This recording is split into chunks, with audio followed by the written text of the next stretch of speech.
Okay, here's a couple of examples of Boulder Opal from central Queensland. Rules in millimetres, the material's been wetted.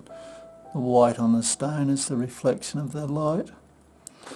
First piece is really bright opal through the centre there, potch next to it.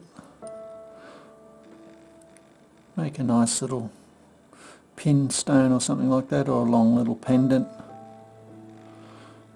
Basically what you see is the stone.